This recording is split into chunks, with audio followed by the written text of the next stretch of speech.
नमस्कार मित्रांनो, खूप लोकांना असा प्रश्न पडतो की आपल्यासाठी कोणता म्युच्युअल फंड बेस्ट आहे.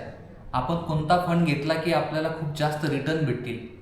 मिड कॅपमध्ये जास्त रिटर्न भेटेल की स्मॉल कॅपमध्ये भेटेल की लार्ज कॅपमध्ये जास्त रिटर्न भेटतील. SBIचा म्युच्युअल फंड घेतला की जास्त रिटर्न भेटेल की HDFCचा घेतला की जास्त रिटर्न भेटेल. असे असंख्य प्रश्न आपल्याला आपल्या मनात येतात आणि आपला गोंधळ उडतो. मित्रांनो, म्युच्युअल फंडमध्ये जे काही रिटर्न्स भेटतात हे मार्केटच्या मुवमेंटनुसार असतात आणि मार्केटची मुवमेंट आपण कधीही कंट्रोल करू शकत नाही. मित्रांनो, आपण ज्या गोष्टी कंट्रोल करू शकतो त्या गोष्टीचा पहिले विचार केला पाहिजे.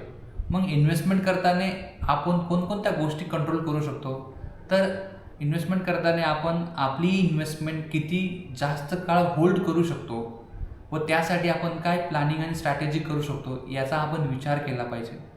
इयर बाय इयर आपण आपल्या इन्व्हेस्टमेंट अमाऊंट कशी स्टेपअप करू शकतो, कशी तिला वाढवू शकतो याचा आपण विचार केला पाहिजे. आणि इन्व्हेस्टमेंट करताना आपण आपले पेशन्स किंवा कन्सिस्टन्सी कशी बिल्डअप करू शकतो इन्व्हेस्टमेंटप्रती याचाही आपण विचार करायला हवा.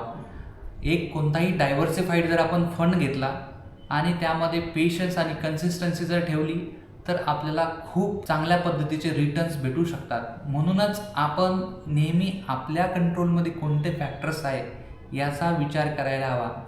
तेव्हा नक्कीच आपल्याला म्युच्युअल फंडमध्ये आपलं जे काही गोल आहे ते लवकरात लवकर पूर्ण होईल किंवा कंप्लीट होईल. थँक्यू.